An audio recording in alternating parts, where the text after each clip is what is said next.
ସେଭଳି ତଥ୍ୟ ମୋ ପାଖକୁ ଆସିନାହିଁ, କିନ୍ତୁ ଆପଣ ଜାଣନ୍ତି କୃଷ୍ଣପ୍ରସାଦରେ ବାର୍ଡ଼ ଫ୍ଲୁର ଚିହ୍ନଟ ହୋଇଛି।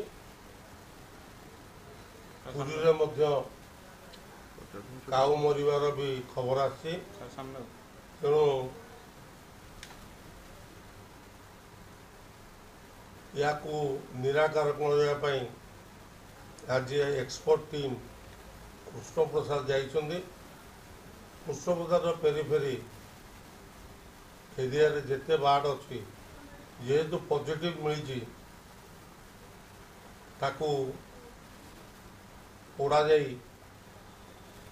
गात खोला जाई तादरे कुकुड़ा मान को पका जाई ब्लीचिंग पाउडर फिनाइल प्रभृति किभली कर तार व्यवस्था कराऊँगी और राज्य सरकार सतर्क अच्छी ये बार्ड फ्लू जपरी अन्य ब्लॉक को न मारे।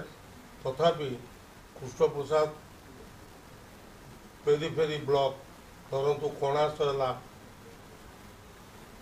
पुरी सदर है, ब्रह्मगिरी है, तार मध्य नमूना परीक्षा करने न्याचुराली बार्ड फ्लूर आप सिम्पटमटा जानते जेहेतु अन्य देश विदेश पक्षर एक आसूची एवं बार्ड फ्लूर निराकरण पर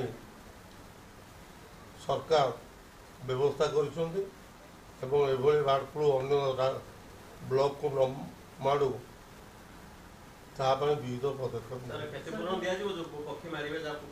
जहाँ नियम थी अनुसार दिज्व। देखो चिलिकार बर्तमान सुधा से भली खबर आमर हस्तगत ही ना, हस्तगत हेले मु आपन को से टिप्पणी देवा उचित मन करी।